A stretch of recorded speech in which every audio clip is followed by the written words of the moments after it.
Salut à tous, dans cette vidéo je vais répondre à une question qu'on me pose assez fréquemment ces temps-ci. Pour vos conversations dans une langue étrangère, faut-il vous orienter plutôt vers un locuteur natif amateur ou au contraire, vaut-il mieux vous payer les services d'un professeur? Ça faisait assez longtemps que j'avais pas fait de vidéo, une dizaine de jours à peu près depuis mon direct avec Fabien, donc je vous invite à aller le voir si ce n'est pas déjà fait, parce que j'étais très pris par ma nouvelle formation que je viens de sortir hier au moment où je fais cette vidéo, qui s'appelle Tout retenir, qui est ma nouvelle formation de mémorisation pour apprendre plus rapidement, efficacement votre vocabulaire. Vous avez un lien dans la description, vous pouvez ouvrir ça dans un nouvel onglet et on va passer à la vidéo qui concerne plutôt, elle, la conversation. Donc, dans ma vision des choses, parler dans une langue étrangère, c'est un excellent exercice parce que ça va vous apporter énormément de bénéfices par rapport à votre maîtrise d'une langue. Ça va vous aider à améliorer votre compréhension orale en entendant un locuteur natif parler. Ça va vous aider à replacer votre vocabulaire, à utiliser de manière concrète, c'est-à-dire faire passer de l'abstrait au concret, et ça c'est quelque chose qu'on fait passer souvent dans pas mal de cas, votre vocabulaire, la grammaire, toutes ces choses qui vont vous aider à mieux parler une langue. Ça va vous permettre aussi d'acquérir du vocabulaire de la vie courante, c'est-à-dire vous parlez avec une personne, vous écoutez ce qu'elle a à dire et vous allez trouver plein de nouveaux vocabulaires dans vos conversations. C'est aussi l'occasion de trouver des corrections sur vos fautes. Par exemple, vous faites des fautes, on vous corrige. Ou alors, par exemple, d'avoir une reformulation sur quelque chose que vous n'avez pas tout à fait bien dit, etc. Donc, de confronter votre niveau de langue actuel à des locuteurs natifs pour pouvoir avoir des retours dessus et améliorer petit à petit. Donc c'est pour ça que je vous invite à en faire autant que possible dès que vous sentez que vous avez la capacité à tenir une petite conversation parce que ça va vous apporter énormément de bénéfices et en plus vous allez pouvoir vous faire des amis et ça pour la motivation, il n'y a pas mieux. Alors on me demande assez souvent s'il faut passer par un professeur ou s'il vaut mieux aller chercher des locuteurs natifs sur des plateformes appropriées ou alors à des cafés polyglottes ou autres. Bon, les cafés ces temps-ci c'est pas trop ça. Mais on me demande assez souvent par quel canal il vaut mieux passer. Et ça va dépendre de beaucoup de critères différents. Ça va être des modalités assez différentes même. Et pour vous aider à choisir, il faut bien prendre conscience de ce dans quoi vous allez vous engager. Et à partir du moment où vous comprendrez mieux ça, vous allez pouvoir faire votre choix en toute connaissance de cause. Il y a 3 types de personnes auxquelles vous pouvez vous adresser pour pratiquer une langue. Le premier type, ça va être un professeur. Donc c'est quelqu'un qui va être que vous allez rencontrer par une petite annonce ou alors sur une plateforme du style italki ou autre, et vous allez pouvoir converser avec cette personne contre rémunération. Et donc souvent le professeur va vous imposer un cursus, c'est-à-dire il va avoir une idée assez précise de comment vous faire progresser dans votre langue cible. Il va vous proposer par exemple des documents sur lesquels travailler, etc. Donc il va vous faire des choses. Ensuite, il va y avoir l'amateur, le locuteur natif que vous allez rencontrer sur une plateforme, là aussi sur italki, sinon Speaky, Tandem, HelloTalk. Bon, voilà, vous les connaissez je pense maintenant. Et cette personne, généralement, va vouloir apprendre le français, ou votre langue cible si vous n'êtes pas francophone de base, et vous allez lui enseigner le français, elle va vous enseigner sa langue. Donc c'est une sorte d'échange gagnant-gagnant. Donc ce qu'on appelle un échange linguistique, un tandem linguistique aussi. Et il y a aussi un troisième type d'échange, ça va être avec un tuteur. Le tuteur, c'est un peu hybride entre le professeur et le locuteur natif amateur. Parce que généralement, le tuteur n'a pas forcément les compétences d'un professeur, ou alors il est en train de s'entraîner, de s'échauffer pour devenir professeur de langue, mais il va se faire rémunérer. Et donc, vous n'allez pas lui parler en français, vous allez simplement le payer, il va vous faire de la conversation. Pour faire votre choix, il va y avoir 3 critères principaux qui vont rentrer en jeu. Le premier, c'est le critère de l'argent, du budget que vous allez pouvoir allouer à vos conversations. Parce qu'il faut bien comprendre que dans le cas d'un professeur ou d'un tuteur, vous allez devoir le payer. Généralement, un tuteur, ça va coûter une dizaine d'euros de l'heure, 10-20 euros de l'heure maximum, parce qu'il n'est pas vraiment professionnel. Si c'est un professeur, c'est-à-dire quelqu'un qui a vraiment une pédagogie, qui en vit à 100%, vous allez payer en fonction du pays où vit la personne. En général, un professeur en France, ça va être 20 euros de l'heure minimum. Ça peut aller jusqu'à 40 pour des langues plus rares, voire 50 euros de l'heure si c'est un professeur très couru et spécialisé. Donc ça va dépendre. Donc ça va dépendre de votre budget. Donc si vous avez l'argent, vous pouvez aller vers un professeur. Si vous avez un peu moins d'argent, un tuteur. Si vous êtes absolument fauché, par exemple, si vous êtes étudiant, mieux vaut dans ce cas aller vers des locuteurs natifs amateurs pour un échange gratuit qui ne l'est pas vraiment en fait, parce que vous allez échanger votre temps. Parce que quand vous allez parler avec un locuteur natif, vous allez lui parler en français, par exemple une demi-heure en anglais, une demi-heure en français, donc vous échangez du temps. Quand c'est un tuteur ou un professeur, c'est de l'argent. Donc en fait, essayez de savoir quelle est la ressource que vous avez en abondance. Si vous avez beaucoup de temps, vous pouvez aller vers des locuteurs natifs amateurs. Si vous avez très peu de temps, mais que le budget n'est pas un problème pour vous, vous pouvez engager soit des tuteurs, soit des professeurs. Deuxième critère, ça va être la disponibilité. Et celui-là, il est très important à garder en mémoire. Parce que assez souvent, je vois des gens qui vont me dire « Alors je parlais en anglais, en espagnol, etc. avec cette personne, mais là j'arrive pas à le joindre ou alors il est tout le temps pris et du coup j'arrive plus à parler. » Et ça, c'est quelque chose à prendre en compte quand vous allez parler avec des locuteurs natifs amateurs. Parce qu'ils ont une vie, ils n'en vivent pas.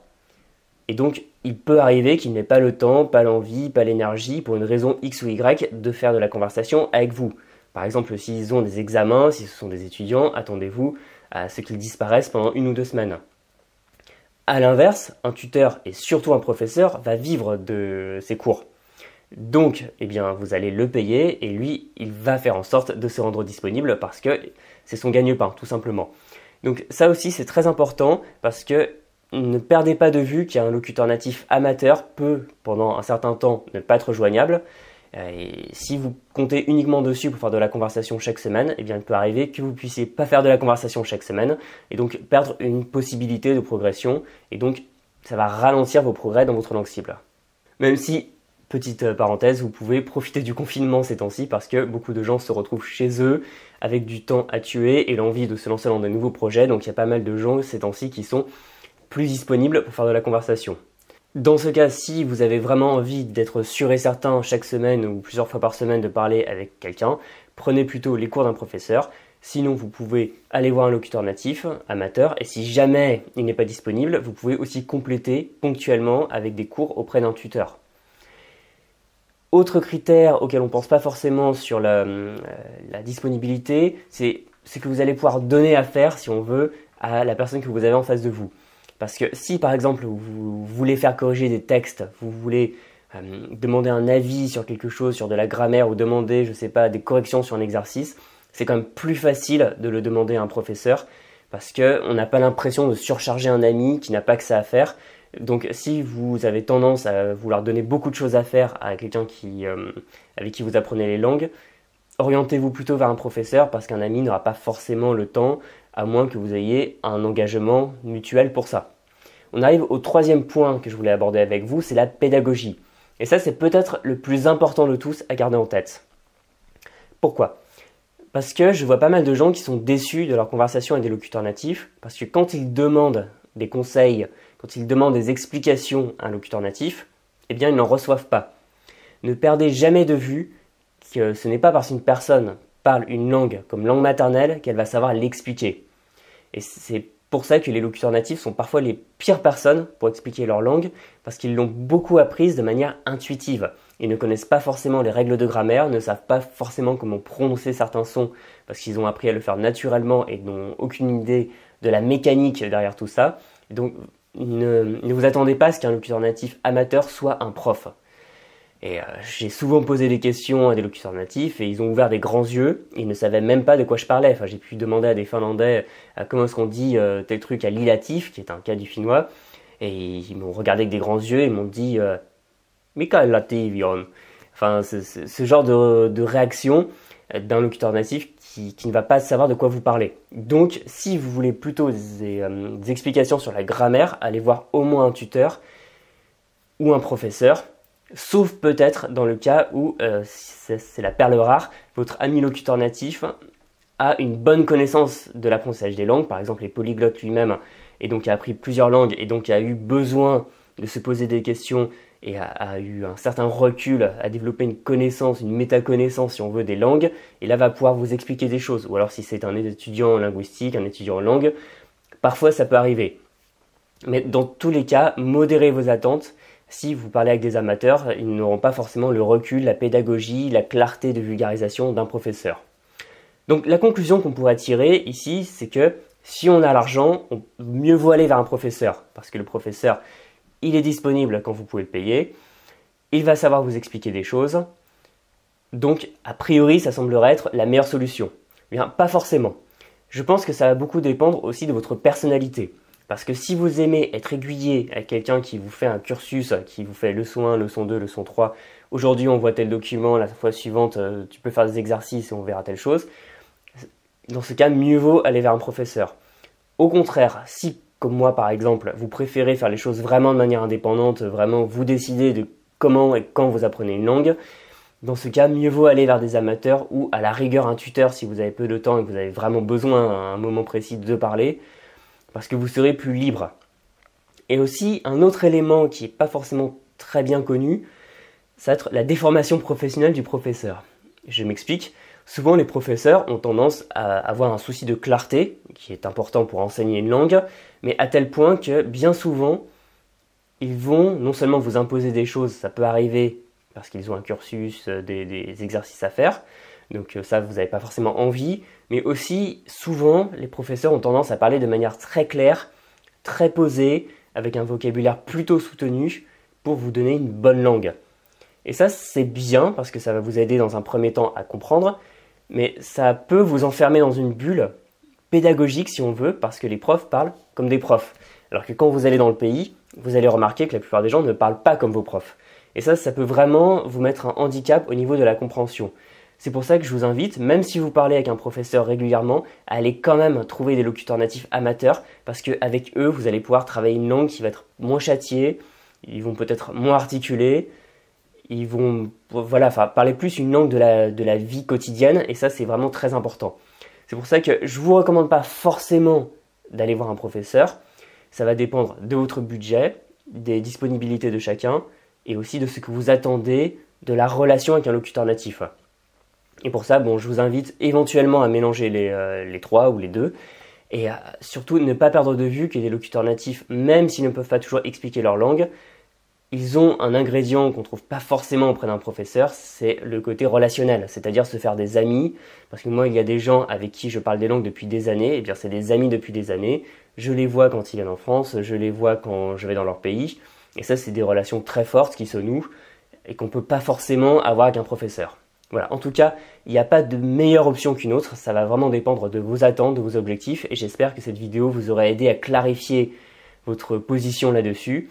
Et d'ailleurs, n'hésitez pas à dire dans les commentaires en bas la solution que vous utilisez, c'est-à-dire que des locuteurs natifs amateurs, parfois des tuteurs, ou alors tout le temps avec un professeur. Voilà, n'hésitez pas à en parler dans les commentaires, c'est très intéressant. Cette vidéo est à présent terminée, vous pouvez toujours vous abonner à la chaîne, cliquez sur le lien en bas dans la description pour vous inscrire à mes mails privés.